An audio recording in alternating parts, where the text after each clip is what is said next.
yo tengo amigos de redes sociales, amigos entre comillas, que nunca nos hemos conocido personalmente, pero que nos seguimos constantemente en nuestras carreras, publicaciones, Claro. y es como que uno ya lo siente tan cercano, y uno dice increíble lo que ha hecho este famoso mundo virtual, red social, porque esto hace RRSS. 15 años atrás era impensable. Sí. Exactamente. Como también impensable, Natalia, que hemos llegado al episodio número 20, ¿ah? Número Así es. redondo, 10 más 10. ¿Quién 20. iba a imaginarlo, Víctor? ¿Quiénes lo iba a imaginar, no? Hace unos meses atrás hemos avanzado bastante rápido. Así que vamos a la cortina, Natalia, ¿te parece? Y Vamos a la presentamos a cortina. nuestro invitado de honor. Y como mirar profundo hacia adentro es lo mismo que caminar hacia el mundo, comienza ahora un nuevo episodio de Proyecto Subterra, un espacio de diálogo sobre historia y patrimonio local con una mirada descentrada. Por supuesto, con nuestros panelistas descentrados, Alex Ovalle, Natalia Urra, Francisco Betancourt y Víctor Brangier.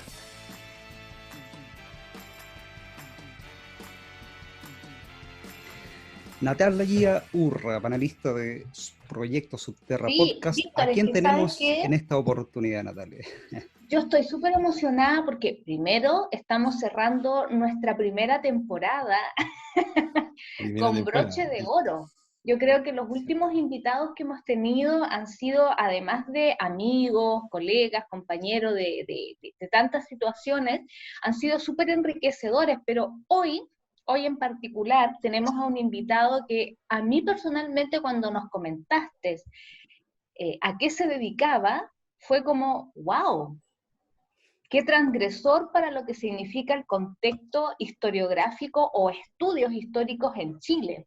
Matías Hermosilla es nuestro invitado de hoy, candidato a doctor por la Universidad de Storybrooke, pero su tema de investigación es súper interesante, requerido, y que además él mismo, que ya nos va a contar, lo ha podido complementar con otras actividades. Matías se está especializando en la historia del humor.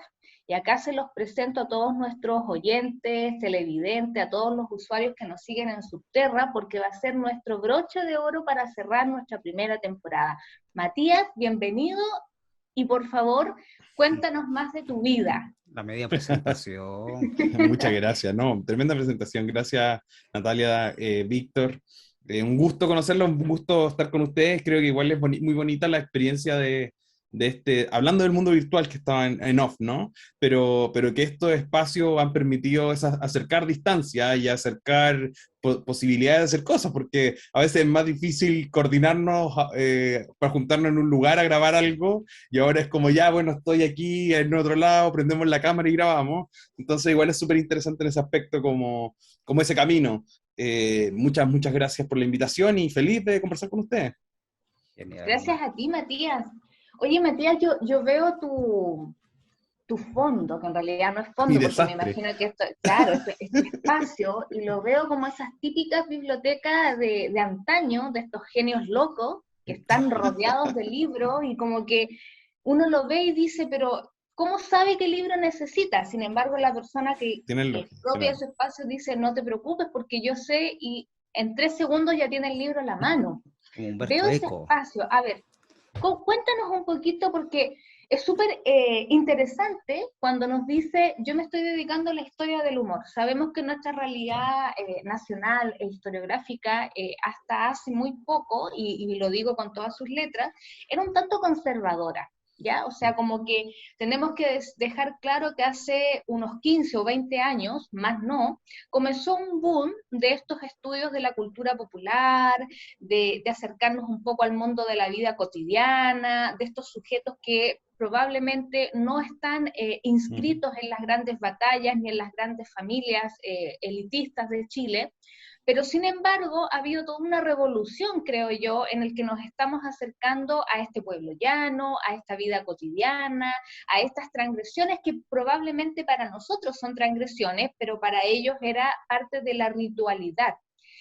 Y nos llegas hoy con este tema que dice historia del humor. Cuéntanos por qué nace este interés de estudiar la historia del humor.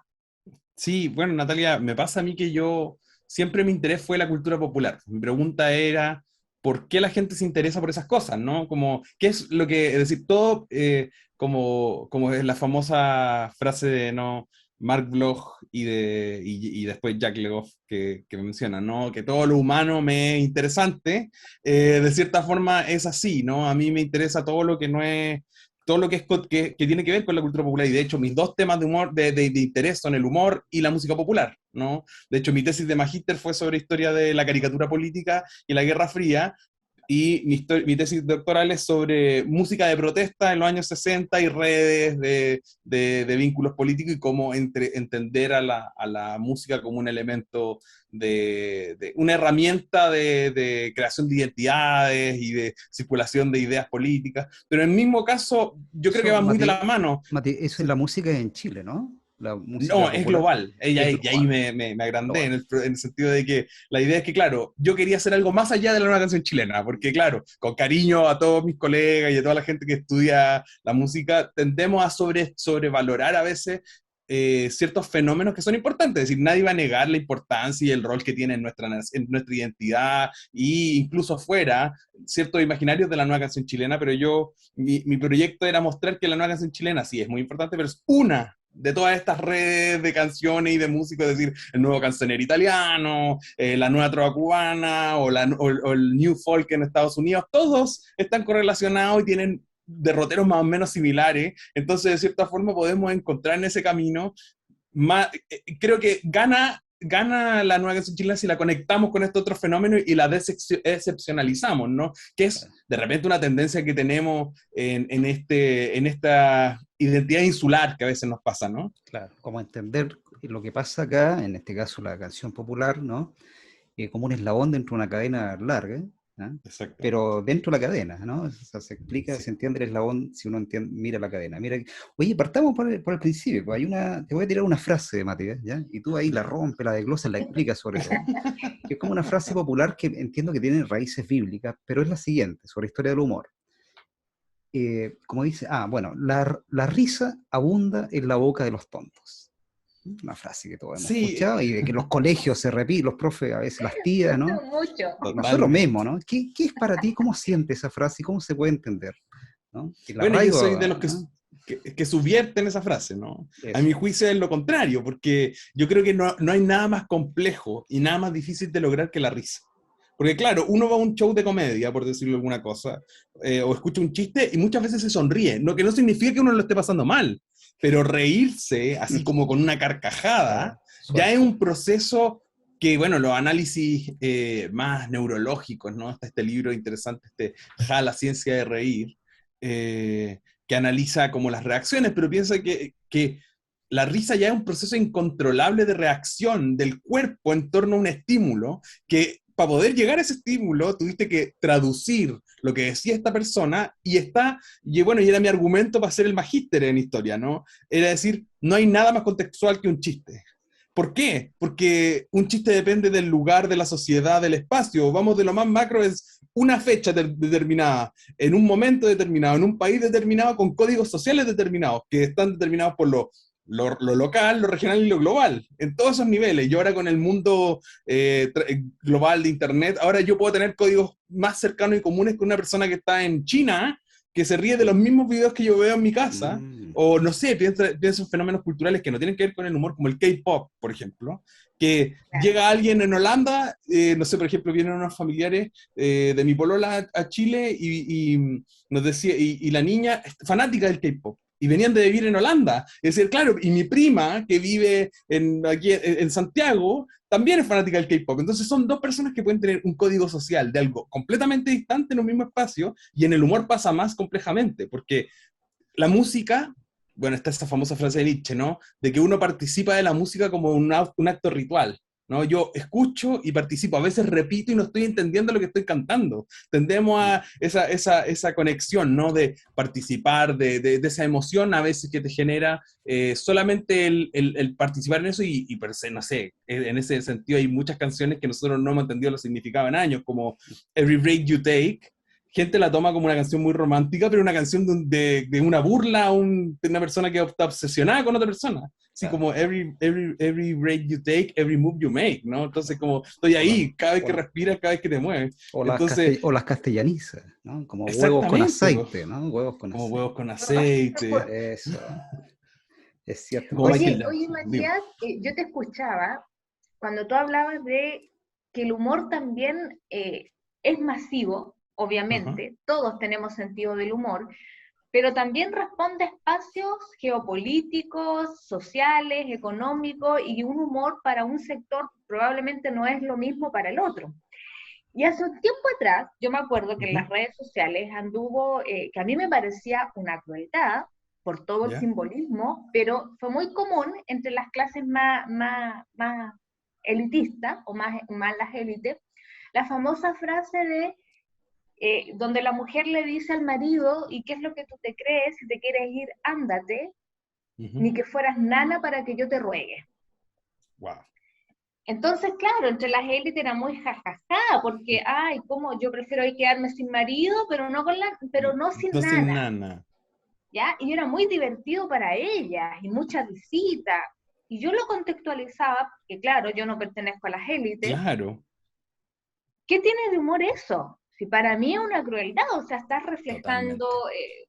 una posición aristócrata, poca empatía, las diferencias económicas y sociales. Entonces, cuando tú dices, claro, tienes toda la razón, porque en el fondo el humor puede ser masivo, podemos tener comunicación a lo mejor como dices tú, de hecho cuando tocaste el tema del K-pop, yo me acuerdo que hace un tiempo atrás hicieron una humorada de un grupo acá en Chile, donde salía Miguelito con una peluca Sí. rosada, imitando a estos grupos que yo los desconozco porque yo ya no soy fanática ni los desconozco, pero se armó todo un revuelo que llegó hasta Japón, Oh, enojados porque ah, estaban en Chile imitando a un grupo que es ultra famoso y como el emblema del K-pop. Entonces ahí es donde yo creo que radica un poco el tema de tu investigación, o sea, de que finalmente el humor también es parte de una sociedad, pero va a diferenciarse por los tipos de sociedades. Creo Totalmente, yo, no sí. sé, a lo mejor Sí, corrígeme si totalmente. estoy equivocada. Totalmente, y el cambio del sentido del humor es muy fuerte, sobre todo en los procesos actuales, ¿no? Estamos en una sociedad donde han cambiado los valores como conceptos, ¿no? Pero también hay bolsones dentro de los bolsones, dentro de ese mismo espacio, es decir, todavía uno va a ver, no sé, que si se presenta Álvaro Sala, tiene todas sus entradas vendidas, al mismo tiempo que, no sé, pues, alguien como Jani Dueñas la rompe en sus shows y le va muy mal en el Festival de Viña. Entonces, Claro, como hay una cierta pretensión y una visión de que hay comedia para todos, en el sentido amplio, pero también hoy en día está esa especialización que no existía antes, es decir, hacia el año 2010, 2011, recién empiezan a aparecer los primeros bares de comedia en Chile. Y antes, en el pasado, ¿no? Si nos vamos hacia los 50, los 60, el humor ocupaba un rol en las boats, en la vida nocturna, pero no claro. es que la gente fuera a ver solo al comediante, iban a ver a las vedettes, los comediantes, el bailarín, el que canta, ¿no? Era un show de varieté. No había un club de comedia. No existía un espacio así necesariamente como un club de comedia, sino más bien era todavía ese espacio que se mantuvo por muchos años, que es como un espacio más revisteril, ¿no? De esta BD, de estos shows que después sobrevivía hasta hace pocos años con las carpas de el Checopete o como estos Circo. personajes Yo fui, que ¿ah? mantienen esa tradición. Al circo El Checopete. Yo fui al circo El Claro, Checopete. el circo Cosa de dura, Checopete, dura, claro. dura. y Pero es fue cierto, o todo un sea, boom. Yo no, recuerdo Sí. cuando estaba el boom a principios de los 2000, cuando estaba el Ujú. boom del Morandé con compañía, mm, era mm, ese humor Claro. como, y es humor chileno, pero es humor picante. donde, Exactamente. como dices tú, estaban las vedettes, siempre tenía un tono como entre erótico, pero erótico medio rasca. Sí, pues, Era como sí, todo. totalmente. Pero wow, yo creo que fue el boom del Morandé con compañía, y gracias a ese tipo de humor. Bueno, y después vino el boom de este espacio de sin censura, ¿no? En Mentiras Verdaderas, que los viernes empezó a tomar este espacio de chistes que no tenían filtro. Entonces, es súper interesante, si lo vemos en los últimos 20 años, desde los 2000 hasta ahora, cómo ha cambiado ese proceso, que incluso el Morandé murió, ¿no? Murió, se dividió en dos programas, uno sobrevivió, que es el más político, pero el otro murió. Entonces, contextualmente es muy interesante ver cómo esos espacios han cambiado tan radicalmente y hay una crítica también discursiva en torno al concepto de humor mismo, ¿no? De qué nos podemos reír, cómo nos vamos a reír, que fue de sopetón cambiando, es decir, tanto como la sociedad ha cambiado de manera muy intensa desde, podríamos decir, 2006, con los movimientos sociales, 2011, después 2018, después ya 2019, cuando ya tenemos este malestar masivo, empiezan a cambiar también esos códigos, pues, y esos códigos se reflejan en todos estos ámbitos culturales. Y bueno, yo ahora tengo una tesis, me aventuro en una tesis, hablando de Talca, me Ah, aventuro en una tesis del mundo musical que Marcianeque, el fenómeno Marcianeque, responde al hastío de la gente en pandemia. Es decir, estamos encerrados, veníamos de un proceso donde todo era político, el humor era político, las canciones eran políticas, el Festival de Viña era político, todo era un acto de vínculo político, y cuando se empezó a encerrar y a la gente no podía tener ese espacio de divertimento, de liberación, empieza a generarse un movimiento, o profundizarse un movimiento que podría haber existido de antes, pero de esta música que habla de evadirse, pues. Y finalmente Marcianeque, las letras de Marcianeque y las letras de este movimiento de música hablan de eso, de consumir drogas, de carretear, de vivirse la vida hasta el último segundo, pero desde esa lógica de liberarse de ese hastío, pues, de ese encierro. Entonces, un poco responden esos fenómenos a lo que está y pasando. ese es como un humor transversal, porque al final desde el inicio de la pandemia todo el mundo se tuvo que confinar, ¿no? Entonces, ese código es como entendible por todo el orden, ¿no? O sea, todo el mundo se confinó. Entonces ahí hay como más posibilidades, como un elemento común y más posibilidades que se rían todo el orden, es como una risa global, ¿no? De la aldea global. ¿Ah? Pero es cierto lo que decía Natalia, o sea, el chiste de los ricos no lo entienden los pobres y al revés, ¿no? Uh-huh. El chiste de los pobres no entienden los ricos y así. O sea, hay que estar dentro del bolsón, como dices tú, Matías, ¿no? Pero eso se da en el espacio, pero se da en el tiempo también. O sea, las risas, qué sé yo, los chistes o las tallas que se Uh-huh. tiraban en el periodo colonial, por ejemplo, no lo sé, ¿no? Claro. Ya serían como incomprensibles, o sea, porque se ríen y lo que nosotros entendemos, o sea, Dinamita Show no creo que genere risa en la colonia, o sea, si estamos haciendo un ejercicio. Exactamente. Entonces, así, por ejemplo, ahí está el libro de la historia de la sexualidad de Foucault, que pone como Claro. unas descripciones de los carnavales medievales, ¿no? Sí. Entonces, hay un ejemplo, yo me acuerdo que ponía como un ejemplo de bromas que se hacían, que era como tirarse excremento y orina, Sí. una cuestión pero terrible, ¿no? Y todos muertos la risa, y claro, y él decía un poco, pues, esos son los códigos, ¿no? Y hoy día nadie se alegraría que le hicieran eso, ¿no? Claro.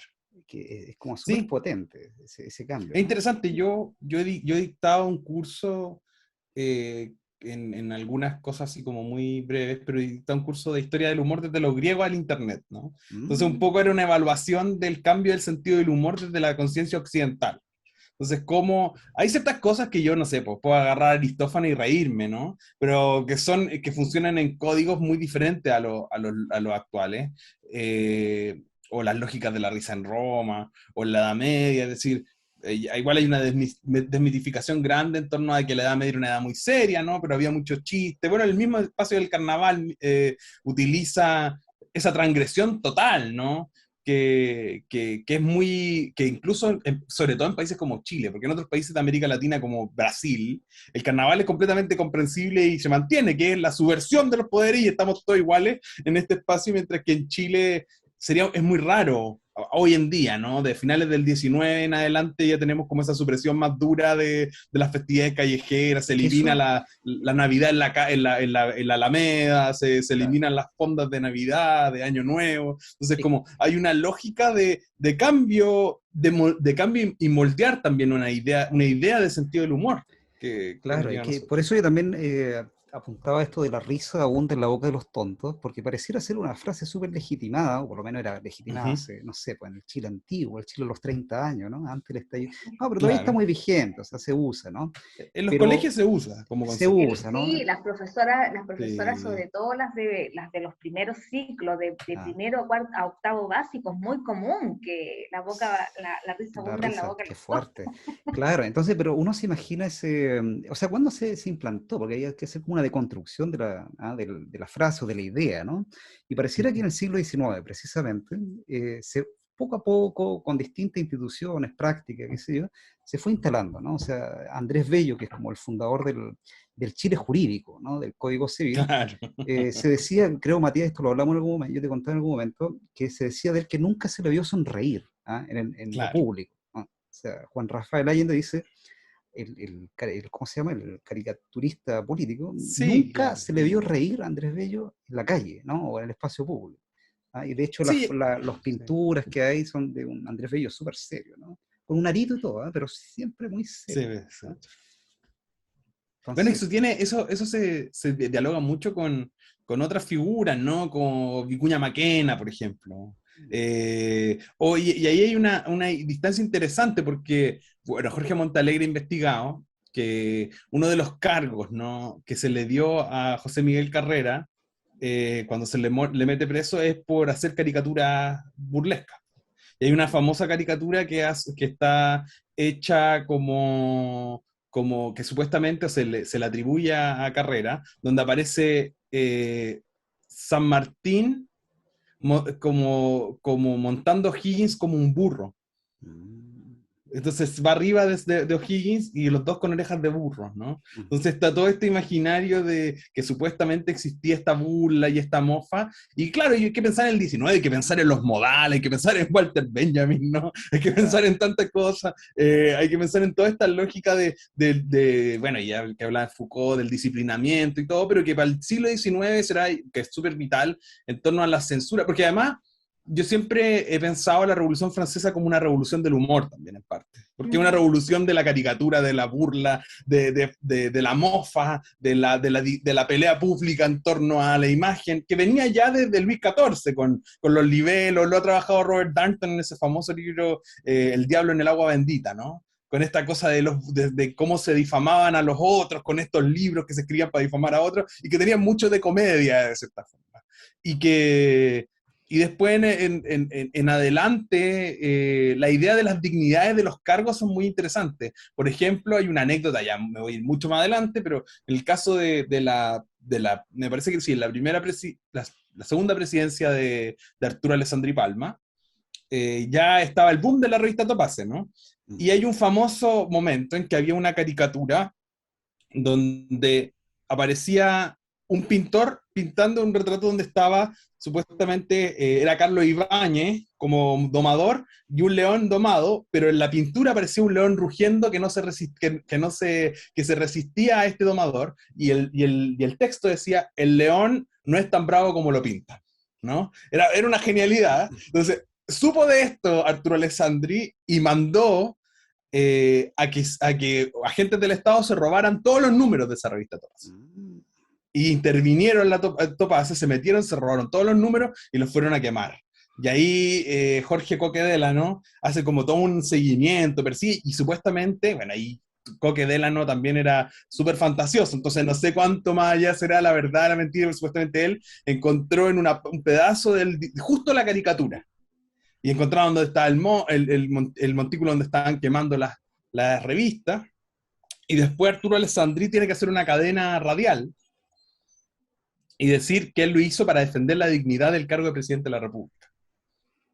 Qué Ese es el falta, argumento, qué falta de sentido defender del la dignidad. humor, qué falta de Es sentido que del humor de ahí yo pienso que también hay mucho como de, cuando hablamos de esto como humor político, tiene que ver con la ridiculización del otro. Porque, por ejemplo, yo, cuando tú nos cuentas esto, yo me imagino en el caso, por ejemplo, europeo, cuando se intenta ridiculizar a las monarquías, ocurre un poco esto mismo de la censura, etcétera. Pero acá ahora en Chile, hablando contigo, se me vino a la mente los famosos gatos QLS. Claro. Que es otro humor que está muy en boga, que es un humor virtual, donde se caricaturiza un sujeto X, que esté en este caso como en el imaginario colectivo de todos a nivel político, social, económico, y típico que lanzan alguna frase muy sarcástica, y abajito tenemos a la ratita que tira otra frase sarcástica, y que está siendo como muy común hoy en día, y ya es parte como de este humor masivo que tenemos a nivel red social, y que además está muy identificado con la realidad chilena. Claro. Pero también, mira, hablando del tema de las identidades, yo me acordé cuando a finales de los 80 y en los 90, la televisión chilena comenzó a transmitir muchas series norteamericanas que eran muy comunes allá y que eran un boom en términos humorísticos. O sea, tenemos el famoso bar, que se me olvidó el nombre, Víctor, por favor, recuerda. Ay, sí, lo tengo en la retina, pero, no, pero es el me pasa bar. Lo mismo que a ti. Tenemos Matrimonio con Hijos. Sí, claro. Y claro, Matrimonio con Hijos acá en los 90 fue transmitido, y si bien tenía un rating y todo lo que queramos, pero nunca alcanzó el boom hasta que en los 2000 se les ocurre hacer la versión chilena. Una aclimatación. Claro, la adaptación con los mismos personajes, pero caricaturizándola en la realidad chilena. O sea, ahí tenemos a la Kena Larraín, al Tito Larraín, a la Titi, a Nachito. Oye, Natalia, y pensándolo así, hubiese sido bueno, ¿no? Una aclimatación del show de Benny Hill, ¿no? Que era como el humor británico, nadie lo entendía, ¿no? Ellos se reían, parece, mucho, pero acá no causaba, salvo ver a un peladito gordo corriendo en cámara rápida, ¿no? Pero no era muy... ¿Chip se llamaba el bar o no? Que no me acuerdo. Parece, pero me hiciste recordar a Tres o Multitud, de todos modos. También, con John Ritter. Tres o Multitud. Después llega casado con, ¿cómo se llama? No, Two and a Half Men hacen también la versión de Dan en la Red, después a principios de los 2000. Claro, o la otra 4x4, que eran como estas típicas series norteamericanas que reflejaban este típico humor gringo, que para nosotros era como tan poco entendible. Y sin embargo, cuando se empezaron a adaptar estas realidades a lo chileno, causaron un boom tremendo. Yo recuerdo que Casado con Hijos se llamaba en Chile, alcanzó un boom tremendo que hasta el día de hoy entiendo que la Javiera Contador con el coprotagonista Larraín, que se me olvidó el nombre, Fernando, hacen show en eventos representando a la Kena y al Tito. Entonces, creo que acá, Matías, tú también nos vienes como un poco a reflejar el tema de las identidades a través del humor. Y por eso te quiero hacer una pregunta, porque el humor siempre ha sido cuestionado. Y te lo pregunto desde mi desconocimiento. ¿Está dentro de la categoría del arte o todavía sigue haciendo resistencia? Mira, interesante como concepto. Hay un ensayo interesante de finales del 19 de Baudelaire sobre la caricatura y lo cómico, ¿no? En torno a ese elevar o no elevar a una categoría de arte. Yo creo que al final el humor se ha conceptualizado como una expresión artística. No sé si llega a ser como relevada una categoría de arte, aunque, a pesar de todo, aquí en Chile igual, con sus bemoles, se da el Premio Nacional de Humor, Jorge Coquedela, ¿no? Una vez al año, y que en Estados Unidos se da el Premio Mark Twain, ¿no? El Premio Nacional del Humor es anual, ¿no? Anual, sí. Anual. ¿Sabes quién es el vigente o no? Sí, Gloria Muchmayer ganó el año pasado. Mira vos. Gloria Muchmayer. ¿El año anterior? Gloria Muchmayer. La Gloria Muchmayer, pero por algún personaje icónico. Pero no por su trayectoria, finalmente se premia todo, por la trayectoria del rol, ¿no? La Vicky Lagavi, los roles que ha tenido en otros espacios cómicos. Entonces, es como parte de ese legado clásico que tiene. Grande, Gloria Muchmayer es inmensa. El año anterior se lo ganó como imagen, como Peirano y Díaz por 31 minutos, y además Plan Z, todo ese, finalmente se premia una trayectoria de ámbito cómico, ¿no? El año anterior creo que fue, sí, el año anterior fue Doble, que fue la única vez que se entregó Doble, fue Daniel Vilches y Natalia Valdebenito, juntos. Entonces eran como... Daniel Vilches, juntos, ¿no? Juntos, como... pero es súper interesante lo que dice sobre la identidad, y quería como reparar en algo que tiene que ver con lo político, cómo ha cambiado, ¿no? Hablaba antes de la dignidad del cargo. Hoy en día, una de las tesis que hemos trabajado, bueno, con Claudio Rolle, con Matteo Andreone, un académico italiano, hicimos una ponencia en la que como comparábamos. Espérenme un poquito, espérenme un segundo, voy a cambiar la batería de la cámara. Dale, no hay problema. Bueno, estamos en el episodio, aprovechando de que Matías cambia la batería de la cámara, episodio número 20 de Proyecto Subterra, compartiendo, dialogando con Matías Hermosilla, historiador, candidato a doctor en historia por la Universidad de Stony Brook, y yo diría, Natalia, que el único especialista en historia del humor que tenemos hoy día. En Chile, sí. Y también de la cultura popular, porque le estamos sacando más trote al humor que a la cultura popular y la música, que es la especialidad de Matías. Pero no sé, Natalia, ¿cómo lo ves tú? Que es un campo ultra novedoso, ¿no?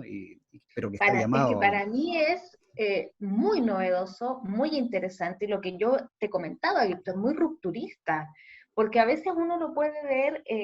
qué sé yo, desde la superficialidad, pero cuando comenzamos a analizarlo más profundamente, nos damos cuenta que, como nos decía Matías, se vincula a lo político, se vincula a lo social, tiene que ver con las identidades, tiene que ver con los cambios, además, que se han producido estos últimos años.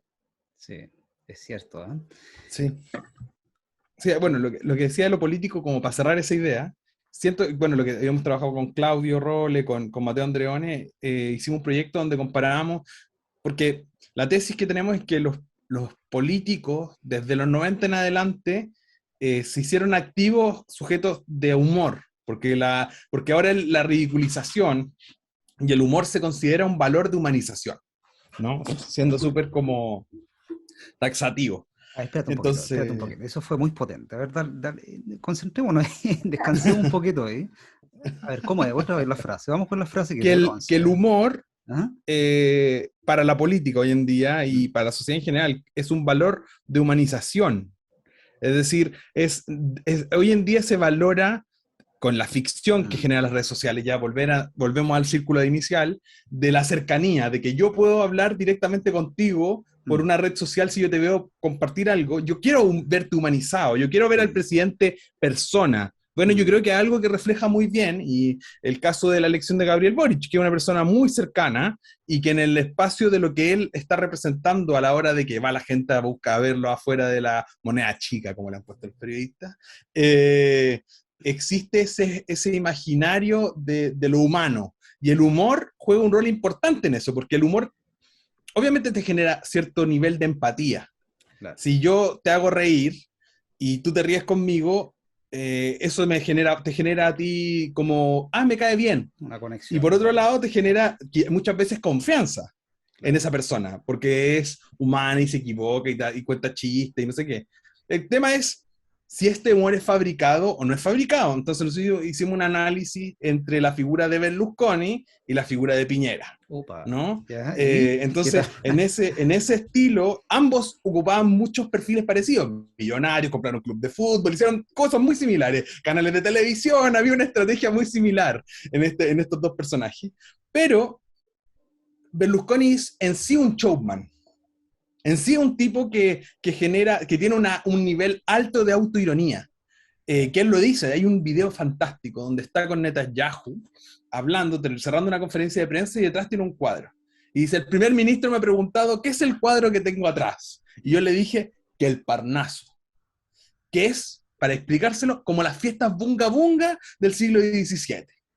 Dice, y dice, y si ven bien ahí, ese personaje se parece a Silvio. Eso lo está haciendo en una conferencia de prensa, así, utilizando las cosas con las que lo atacan, las cosas que son sus debilidades, como una fortaleza, y que después uno se fija en la encuesta, marca más. Marca más porque también hay una línea en Italia extraña de como esto, ¿cómo decirlo?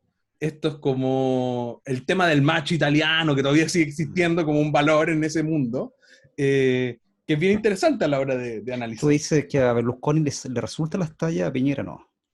Exactamente. Es que porque ¿Qué Berlusconi pasa es ahí? natural, po. Porque es que, por ejemplo, si uno escucha a Claro. Piñera contar chistes, cuando lo cuenta se nota que está muy impostado. Lo que le funciona a Piñera es el humor involuntario, es decir, cuando nos reímos de él, Ah, sin que sí, él pues. quiera que sea gracioso. Claro, Eso es lo que pasa. por eso te decía detenerse un poco en la frase, porque lo que hace es como, bueno, eso también es para discutir, reírse de él, o sea, cuando Kramer lo agarra para el fideo desde el primer gobierno, ¿no? Y lo imita, Claro. ¿no? Y todo el mundo puede, y se abre como una ventana para que toda la ciudadanía se ría de su representante, ¿no? Desde una Teletón que hubo por ahí en 2011, parece, estoy Sí, recordando Claro. mal. sí, sí, sí. Pero claro, eso tal vez, o sea, le hizo mal a Piñera, pareciera, ¿no? Pareciera que le hizo mal la encuesta, pero hay muchas cosas que le hicieron mal ese año, el 2011 particularmente, ¿no? Que bajó hasta un mínimo. Pero una de esas cosas también era reírse de él, aunque otros decían, bueno, esto también lo pone como el irresponsable, ¿no? Como el falto de criterio, entonces no es culpa de él, ¿ah? Que cometa tantos errores. ¿Ah? Ya, nos equivocamos en Claro, votar por él, en el 2011 estoy hablando, nos equivocamos claro. rotundamente, pero es un irresponsable, ¿ya? No tiene tanta culpa. Ahí por Sí, eso pero, Kramer lo imitaba como un tipo falto de razón también, como con bueno, espasmos, ¿no? ahí está la crítica al otro lado, que a Kramer lo han criticado mucho porque humaniza la figura de Piñera Eso. y humaniza al que imita.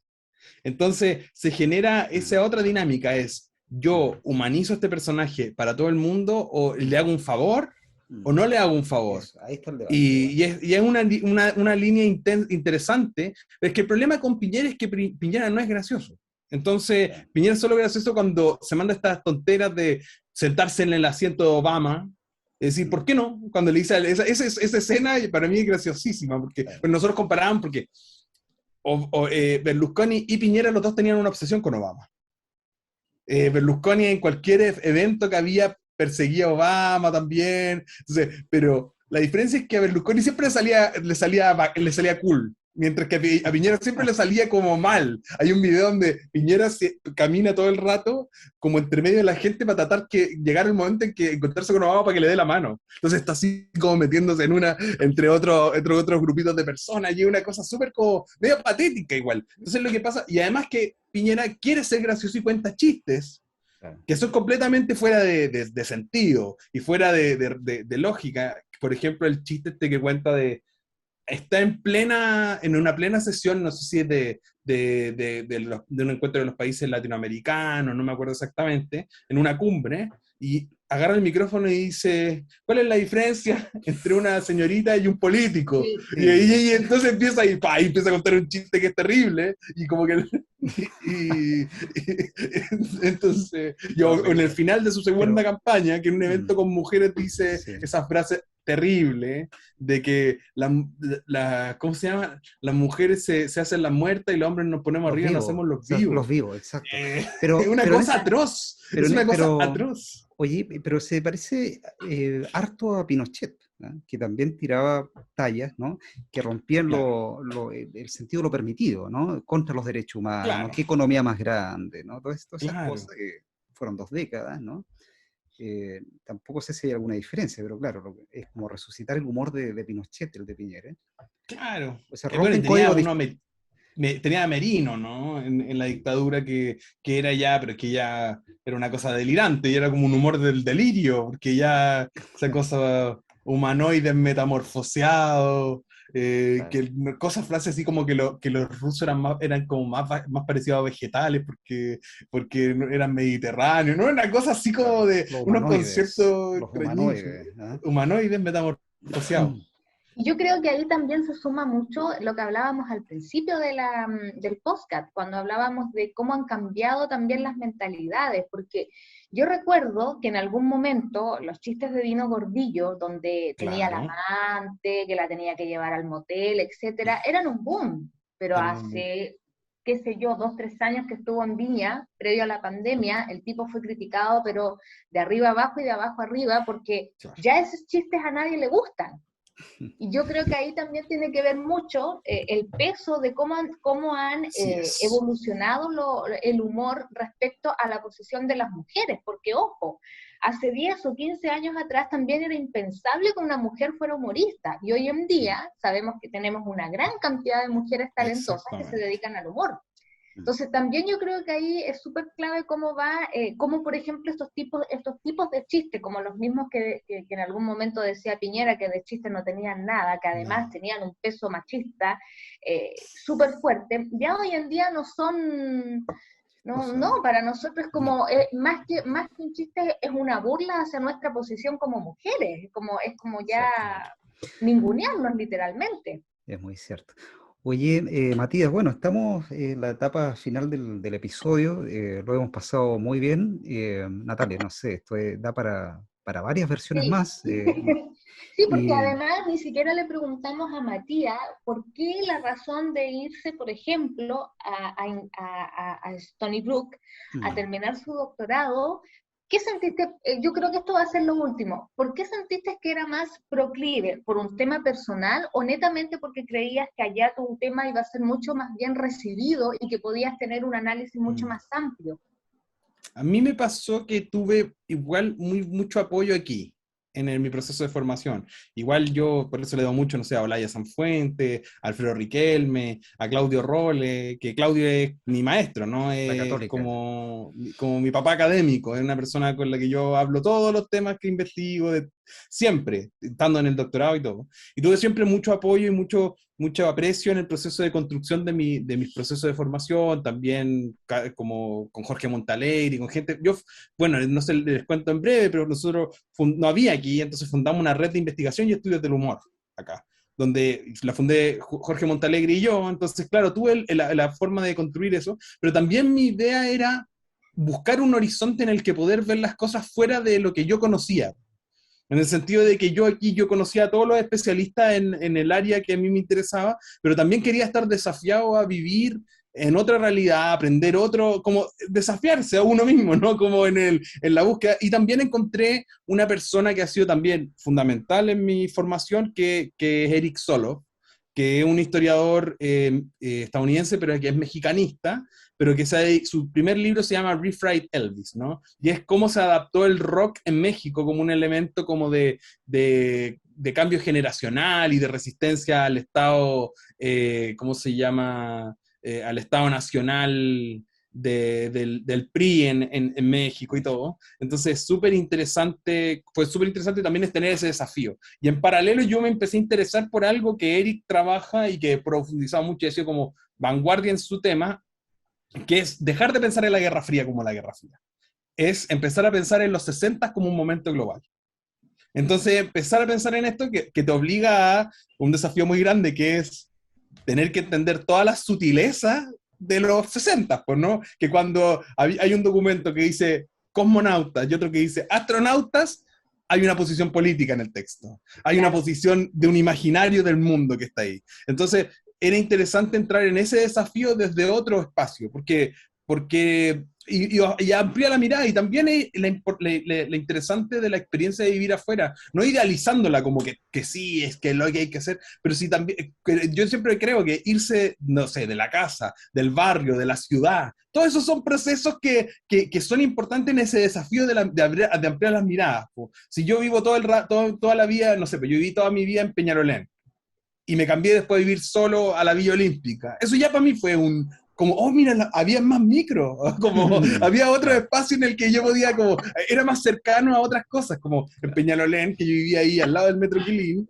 a las 10 de la noche cerraban el metro y casi quedaba incomunicado, mientras que ahí en la Villa Olímpica tenía el corredor de Grecia, Vicuña Maquena, ¿no? Y la vida que tiene, todos esos desafíos que tiene el poder ver. Yo creo que una de las cosas importantes de la historia como disciplina es que estamos en un constante proceso de observar a personas del pasado, como dice Claudio, que yo siempre lo cito en este sentido, que la historia al final es un profundo acto de amistad. De amistad, porque yo tengo que confiar en estas personas y en estas fuentes, desconfiar a veces, pero tengo que generar un vínculo y generar una comunidad, como decía Michelet, ¿no? Generar una comunidad de vivos y muertos que están en el presente, en un mismo espacio. Construimos un vínculo y creamos una comunidad. Y en ese mismo proceso es mucho más abierto y interesante poder enfrentarse a miradas que son incómodas para uno. Entre más yo puedo ver desde una perspectiva más amplia, desde fuera de mi ciudad, desde fuera de mi comuna, desde fuera de mi país, se me ofrecen otras miradas y que me ayudan de repente, que me pasaba a mí, a salir de ese aislamiento fundacional y fundamental que a veces tenemos cuando miramos todo desde Chile. Porque si miramos todo desde Chile, nos cegamos y claro, yo admiro mucho a la nueva canción chilena, a Violeta Parra, a todo, pero cuando puedo poner a eso o mirar a esto que pasa en Chile, que es un fenómeno tan fantástico, desde fuera y ponerlo en diálogo con otros procesos, es uno de los procesos interesantes que me dio la experiencia de vivir fuera y de estudiar en otro tenor, ¿no? Conocer otra historiografía, otro lenguaje, incluso el desafío que todavía me cuesta, y es parte de eso, de escribir todo en otro idioma. Por cierto, cambiar ahí Oye, yo estoy feliz, Natalia, porque Matías nos regaló como 10 frases para los posts en el Instagram, frases para el bronce, Oye, que nosotros siempre antes, hacemos las actualizaciones semanales. Antes, Víctor, la tradición. La tradición dele. ¿Cuál es tu canción favorita, Matías? Para cerrar mi canción favorita. Mira, hay una pregunta difícil para alguien que se dedique a historia de la música. ¿Por qué? Verdad, porque claro, como que... Y elegir una además, pues no el una top, canción. Top 10, no, es una.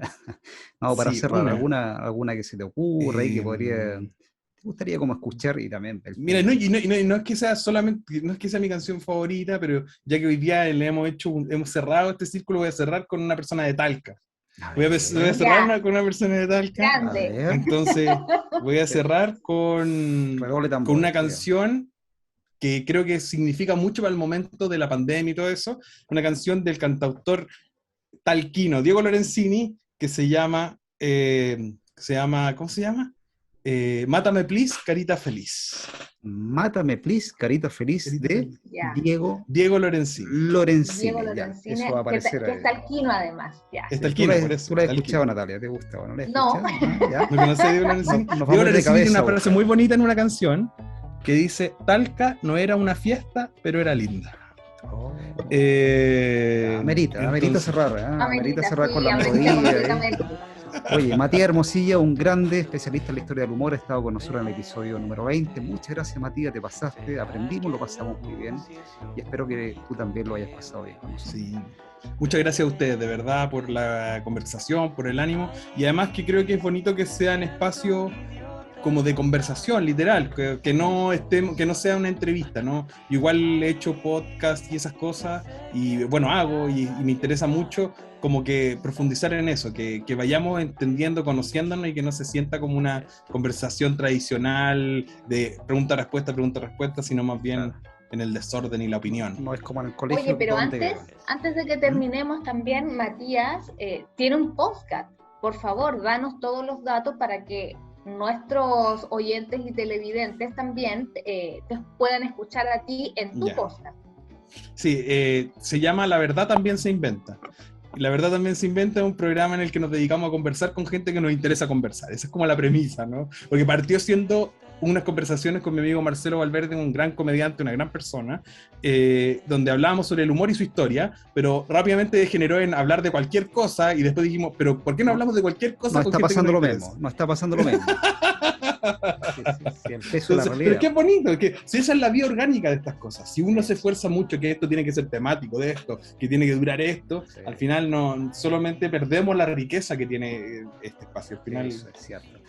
Como la última frase, como dice mi amigo Marcelo, la radio es como una canción sencillo, un single, y el podcast es como el jazz, que es pura improvisación, ¿no? Es largo, puede durar más, puede durar menos, el jazz se hace. My God, qué frases. Ya, pues Matías, un abrazo, te pasaste. Natalia, un abrazo, nosotros nos Matías, vemos en la próxima. Ya. Nos vemos. Chao, denle un like a nuestro programa para que no se les olvide a nuestros oyentes. Eso es, nos vemos en la próxima. Chao. Chao.